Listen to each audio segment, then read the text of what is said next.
Hola, buenas tardes. Vamos a hablar de las funciones vitales de los seres vivos. Estas funciones vitales o algunas características que los seres vivos tienen, vamos a discutirlas y pues ustedes deben desarrollar alguna actividad relacionada con ello. Comencemos. Vamos a hablar de los niveles de organización de la materia. Aquí vamos de lo más pequeño hacia lo más grande, de acuerdo a cómo estamos constituidos los organismos vivos. El primer nivel es obviamente el nivel subatómico. Recordemos que en el nivel subatómico tenemos las partículas que forman al átomo, los protones, los electrones y los neutrones. Esa es la más básica, es lo más pequeño en lo que puede subdividirse la materia. Ahora, las partículas subatómicas forman al átomo. La unión de dos o más átomos forman las moléculas. O los compuestos, como nosotros lo manejamos, como los enlaces, ¿no? Digamos, un átomo de oxígeno y dos de hidrógeno forman una molécula de agua, por ejemplo. También está el nivel macromolecular. Dentro del nivel macromolecular nosotros tenemos que la unión de dos o más moléculas van a producir biomoléculas, como son las proteínas, las vitaminas, los lípidos, los carbohidratos, los ácidos nucleicos, etc. Entonces, la unión de todas esas macromoléculas o biomoléculas forman a los organelos.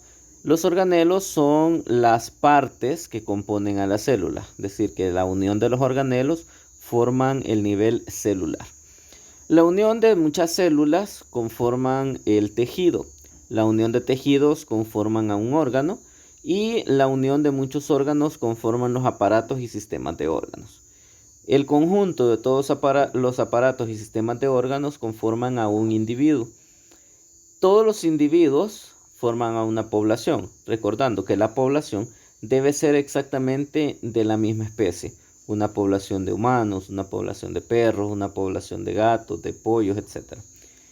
El conjunto de poblaciones van a formar a la comunidad. En la comunidad ya existen diferentes organismos interactuando, los seres humanos, las plantas, los pollos, los perros, los gatos, etc.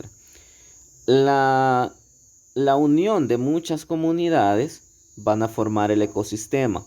Ya en el ecosistema entran los factores bióticos y los factores abióticos. Recordando que los factores bióticos, pues obviamente son aquellos organismos que pertenecen a un ecosistema pero que poseen vida. Y los sistemas abióticos son aquellos que pertenecen al mismo ecosistema pero no tienen vida. Por ejemplo, el agua. El agua no tiene vida. El agua alberga vida, pero el agua por sí sola no tiene vida. La luz solar tampoco. Todo el conjunto de muchos ecosistemas forman a la biosfera, que es la parte de la Tierra donde se desarrolla la vida. Vamos a hablar entonces de las funciones vitales de los seres vivos. Dentro de ellas vamos a encontrar la irritabilidad. La irritabilidad, en su forma más sencilla de entenderla, es la reacción que tienen los organismos vivos ante estímulos del medio ambiente. Por ejemplo, cuando, digamos, pasamos de luz a oscuridad o de oscuridad a luz, las pupilas se dilatan. O sea, es decir, usted se siente como molesto, digamos, usted está muy tranquilo en un lugar oscuro y acostumbra su vista a ese lugar oscuro y de repente encienden la luz, entonces sus ojos se molestan. Es por eso, porque usted es irritable, o sea, tiene esa característica de la irritabilidad. Ahora, eso pasa también con los ruidos. Por ejemplo, cuando alguien pasa con un carro, ¿no? Un escape muy ruidoso en las motos, por ejemplo, o una canción a un volumen extremadamente fuerte, eso puede generar molestias. Entonces, las reacciones que tenemos ante un estímulo que produce el medio ambiente, entonces eso se le llama irritabilidad. Vamos a ver las adaptaciones o la adaptación. Bueno, las adaptaciones en los organismos vivos pueden ser de tres formas sencillas o de tres formas simplificadas. La primera son las conductuales o de comportamiento. La parte de las etológicas se refiere al comportamiento, es decir, cómo actúan. Entonces, una adaptación puede ser de comportamiento, como por ejemplo cuando ustedes están en el salón de clases se comportan de una manera diferente que como están en el receso, ¿no? Son cuestiones diferentes. En su casa se comportan diferente que con su grupo de amigos, entonces se están adaptando a un comportamiento. Ahora, las morfológicas, las anatómicas o estructurales, son adaptaciones que surgen a partir de la necesidad de adecuarse al medio ambiente. Por ejemplo, una adaptación anatómica es la de las jirafas que hablábamos antes, que tuvieron que alargar su cuello para conseguir alimento. Las fisiológicas son las formas en las que acostumbramos a nuestros cuerpos a desarrollarse. Por ejemplo, hay quienes que van al baño a defecar, por ejemplo, cada 2 días, porque han acostumbrado a sus intestinos a durar 2 días sin defecar, por ejemplo. O hay quienes que tienen que orinar cada, ¿qué? 3 horas, por ejemplo. Entonces son adaptaciones fisiológicas que necesitan, o sea, son necesarias en el cuerpo. Ahora, también está el metabolismo.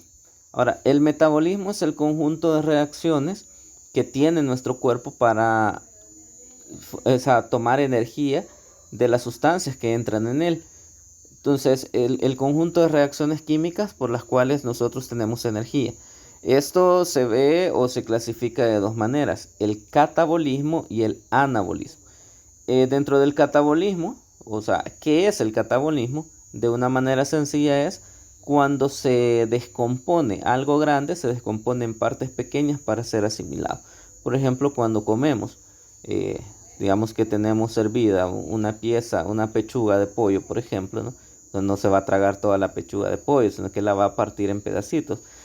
Obvio, eso no es una reacción química, pero es de manera general cómo se pueda entender lo que es el catabolismo, que es particionar algo muy grande en cosas muy pequeñas. Estamos hablando a nivel celular, ¿verdad? Y el anabolismo es el proceso contrario. A partir de cosas muy pequeñas formar una cosa muy grande. Como por ejemplo un rompecabezas que tiene piecitas muy pequeñas y que forman un todo. Entonces eso es de manera general como podemos entender el catabolismo. El catabolismo y el anabolismo.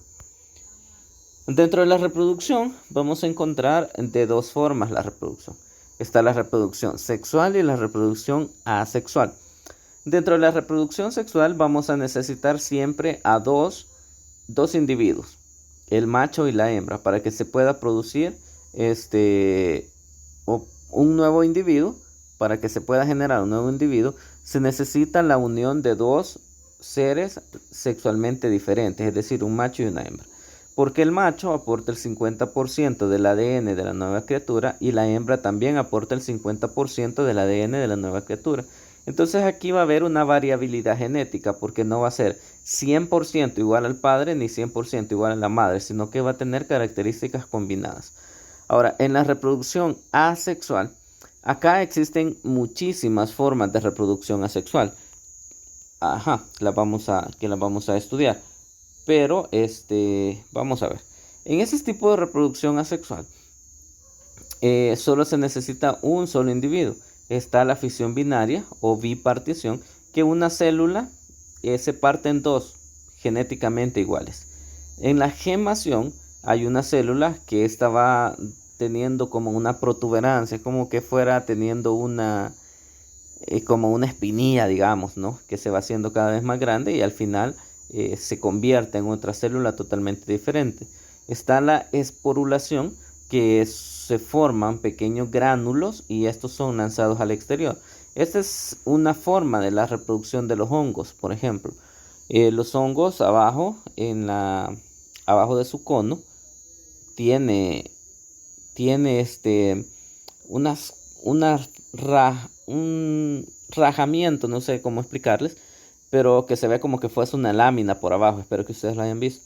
Y a partir de ahí suelta esporas. Esas esporas son liberadas al ambiente, caen a la tierra y ya que han caído a la tierra germinan y se forman otros hongos.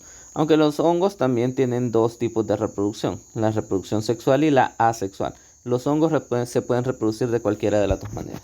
Y por último tenemos la fragmentación.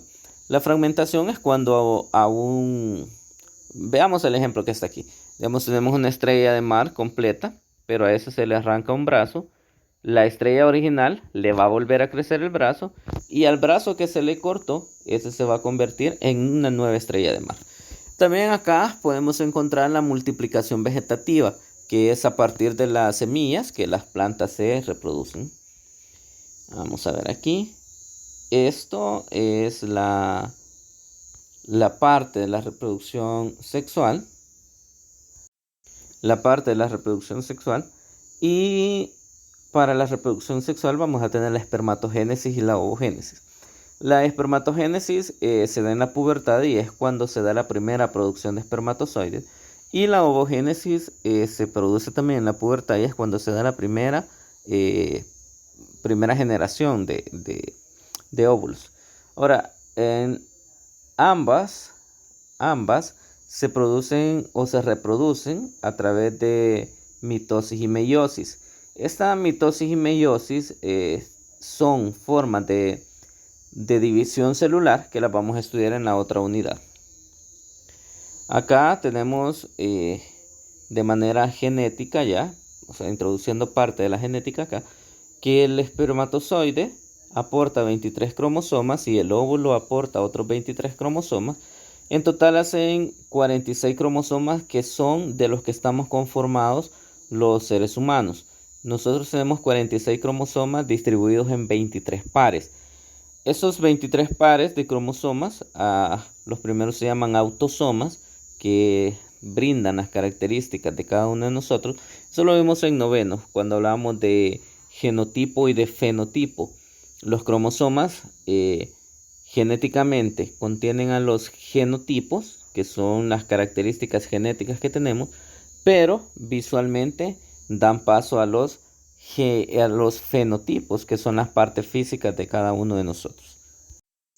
Ahora, para que el nuevo individuo se forme, se necesitan un óvulo y se necesita un espermatozoide. El espermatozoide debe introducirse en el óvulo para producir un nuevo individuo con características 50% del padre, 50% de la madre, a menos que sean genes,